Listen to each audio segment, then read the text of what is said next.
Now Skoda India is committed to all electric, and this car is the one that will kick it off. It's called the Enyaq and it will be coming to India as a full CBU import. In fact, there are a few cars already there on test.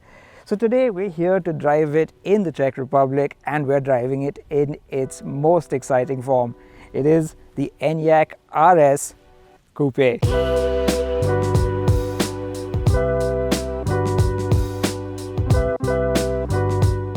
Before we go any further though, do let us know down in the comments if you are excited for the Skoda Enyaq iV RS Coupe and what you think it should be priced at. And if you haven't done so already, please like this video, share it with your friends and subscribe to the Autocar India channel. Now there will also be a standard SUV version of the Enyaq, but the one we're driving today is the Coupe, clearly identified by this sloping roof. But there are another few nice details that I'd like to point out. These 21-inch wheels get the option of this aero package that improves aerodynamics over the sides, as you can see by these flush fitting blades over here. And as you come over, there is of course the sloping roof, which I'm told doesn't compromise on rear headroom too much. More on that in a little bit. And as we come over to the rear, yes, there is a big hatchback boot, and when you open it, powered of course, you find quite a sizable boot area. Interestingly, that boot volume of 570 litres is only 15 litres less than what you get in the conventional Enyaq SUV, which could also likely come to India. What's common between the two, however, is the front end. Now, what's unusual for a born electric vehicle like this is that there's no frunk or front boot to store stuff. It's all full of electric motors and ancillaries. But that minor inconvenience aside, you will notice that it is quite a striking looking front end. A big talking point will no doubt be this crystalline grille. It's quite a signature of the Enyaq and sure to be a popular option in India. I hope they offer it. And the RS does get a bit more aggressive bumper than the standard Enyaq, which should set it apart and let people know that you have got the sportier model. What's it like inside? Let's start with the back seat. Now, I don't know if you could tell by that shot, but because this is a Coupe E SUV, getting in and out is a bit of a squeeze. It's got a low roof and a high floor because of the batteries underneath, and that means getting in takes a little getting used to, but once you're in place, it's not too bad. You're sat a little bit too upright in my opinion, and the seat is shaped in a way that it forces you into a slightly knees up position, but there is enough squat to give you good thigh support, and space itself is actually rather good.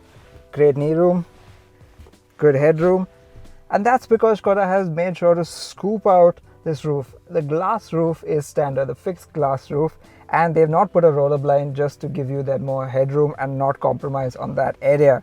Comfort wise, it's a nicely cushioned seat, it's pretty comfortable, and with creature comforts like heated seats here in Europe, 3-zone climate control, 2 USB Type-C ports, and of course a nifty armrest, you should be okay back here. So not too bad if you're sat in the back, but really where you want to be is in the driver's seat.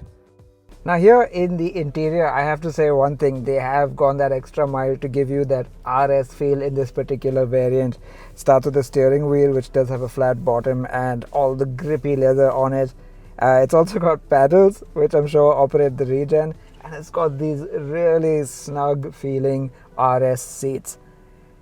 Now, interestingly, the screen space is dominated by this massive 13-inch touchscreen, which can be a little distracting because it's set quite high.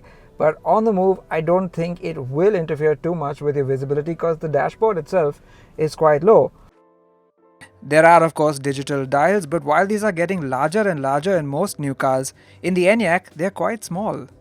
But then again, it's an EV, so you don't have need for conventional dial-shaped dials. Around speedo, around tacho, all of that is gone, so you just have the essentials there. Plus, there is a very clear and easy to read heads-up display on this RS version. Otherwise, quality is just superb. Contrast stitching, very nice leather and a carbon fiber effect on the dashboard. There are some physical controls, which is something I like. It's not all touch, which makes it easy on the move. There are 2 wireless charging ports that dip into there, and there are also USB ports inside there as well. What's a bit unusual is that while there is big space down here, in here and under here, the cup holders are rather small. Bit unusual that, but an otherwise really excellent looking and feeling cabin, especially on this RS version. Now let's hit the road and see what this Enyaq Coupe is like to drive. Let's start by seeing what the Enyaq is like just as a regular EV. For that, I've set it to normal mode and it is showing 82% on the battery and 345 kilometers of range left. Sounds about right. It's got that typical new age born electric car feel from the driver's seat, and that means monovolume shape, A-pillars that go all the way to the front. The nose dips down to the point that you can't really see the extremities, even though I'm sat quite high up right now.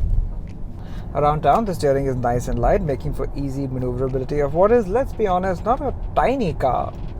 What's also nice is that set to auto mode, recuperation is not too aggressive and it doesn't really hamper the driving. But because this car has paddles, yes, you can set that recuperation level manually. So what's powering this thing? Standard Enyaqs come with either a single motor setup producing between 148 and 204 horsepower and a dual motor setup with 265 horsepower.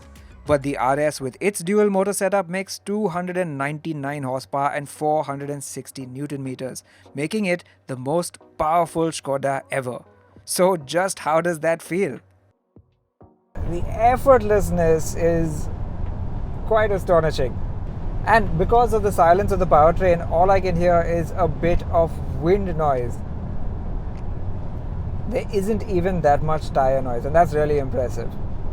The roads here are not perfect, especially in the towns, and this thing has handled it, at least in comfort mode, really well. Yes, once you put it into sport, you will feel it a little bit more. And also on sharper stuff, the 21-inch wheels do make themselves felt. But I suppose if you chose the 20-inch size, which is also available, you wouldn't have so much of a problem. And I think with that, for India, this might be a really great riding e-SUV.